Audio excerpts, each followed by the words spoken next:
You are watching ILFL Soccer Nights. Sponsored by Hawk and Eagle.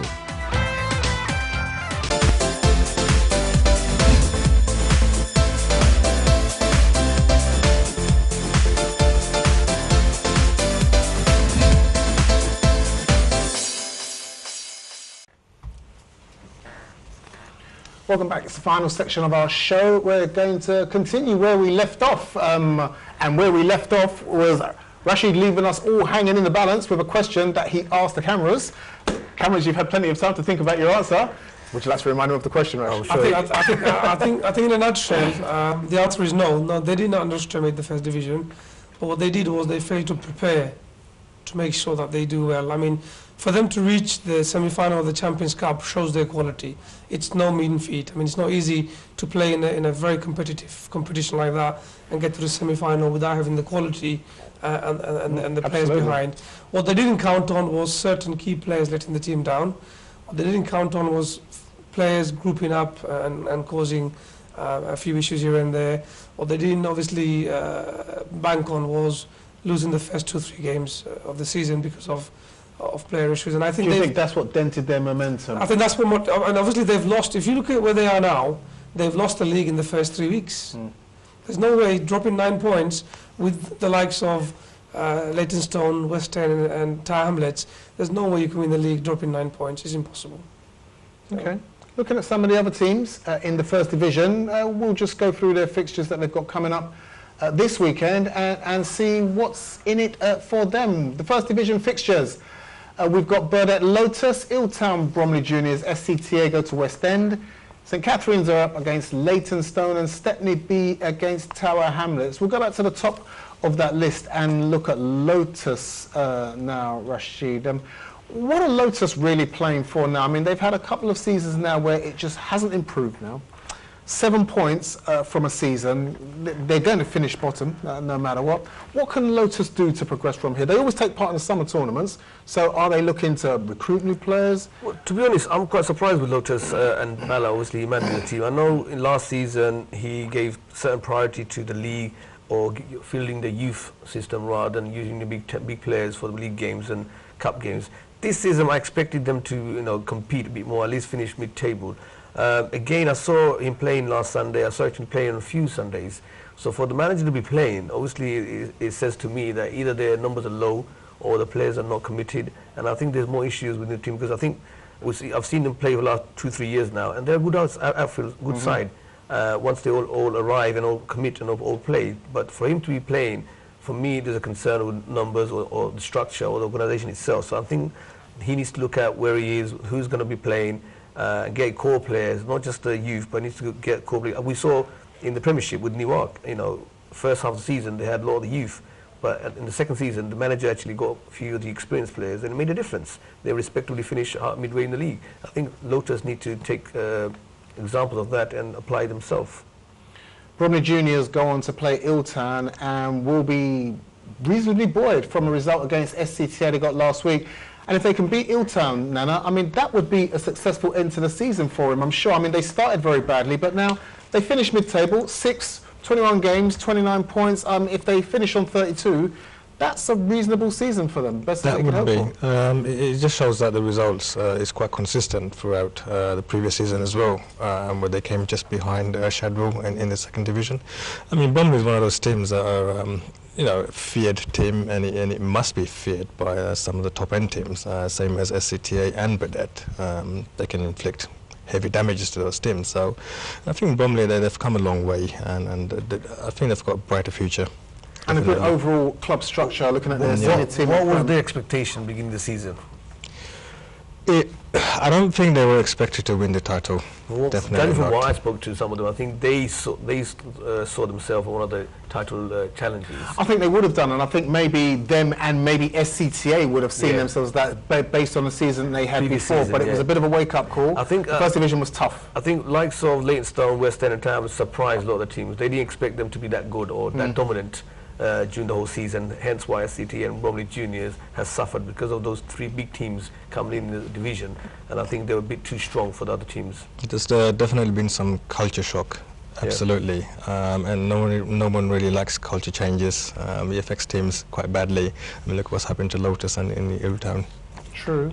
Leytonstone fell away quite spectacularly in the end. They were there, and it was 3 teams for many, many weeks. It was 3 teams in it, and then they've just kind of petered out.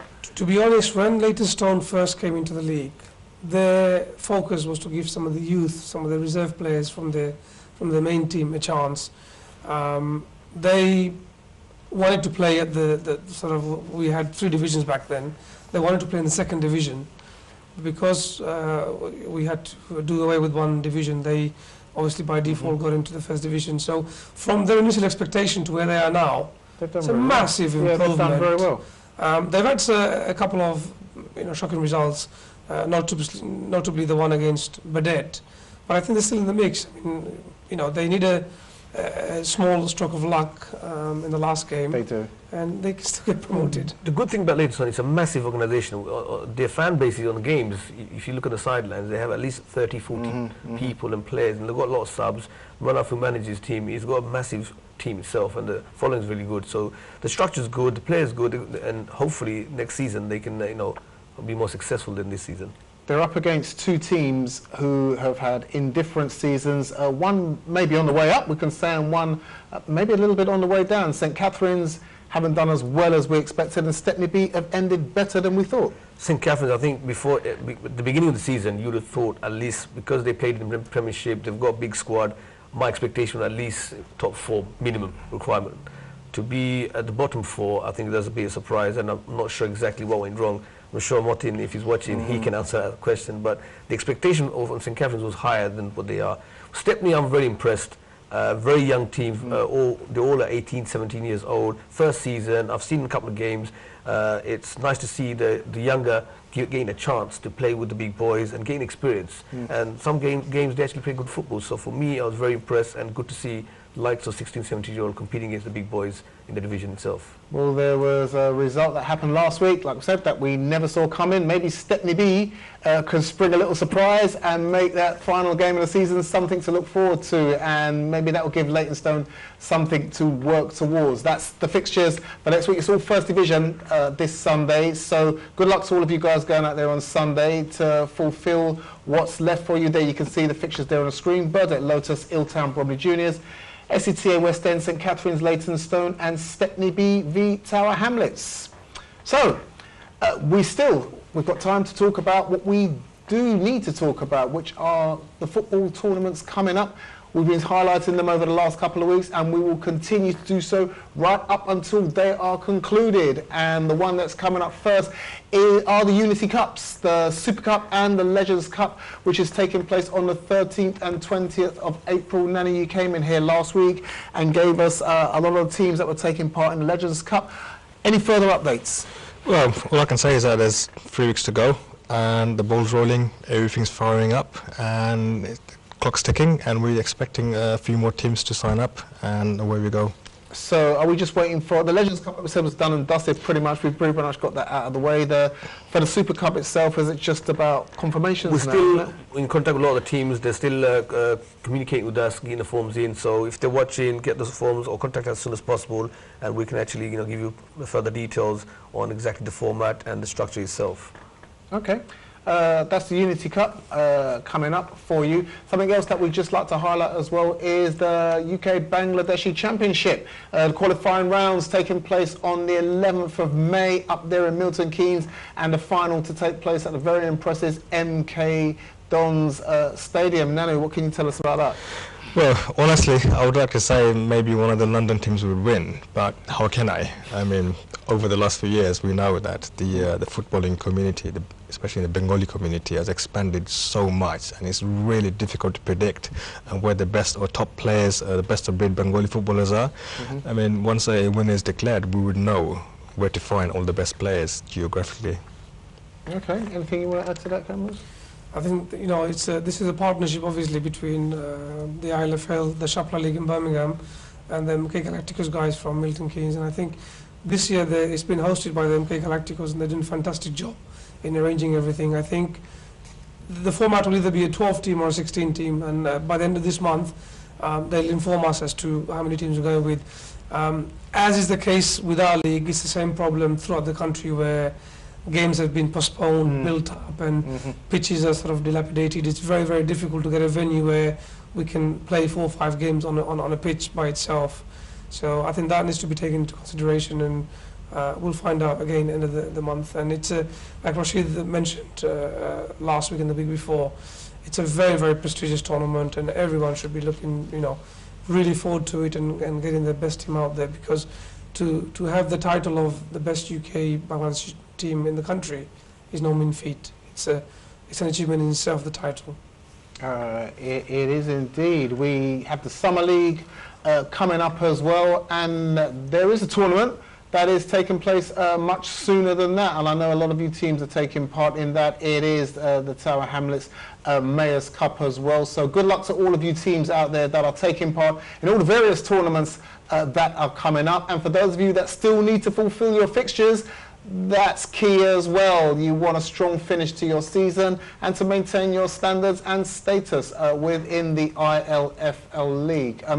Unfortunately, we've come to the end. It's a very short third section, but that's how it goes when we've got lots of football to talk about. My thanks as always to the panel that have been up here with me. My thanks as always to the crew behind the windows who makes everything work so smoothly for us. My thanks to you for watching. We've got more football to talk about next Monday as we move to the First Division and keep up with the crazy hectic world that's going on there. Guys, if you can score more than 30 goals in that division, we'd love to talk about it next Monday. But until then, it's good night from me, it's good night from everybody here, and we'll see you again next Monday on ILFL Soccer Night. Good night.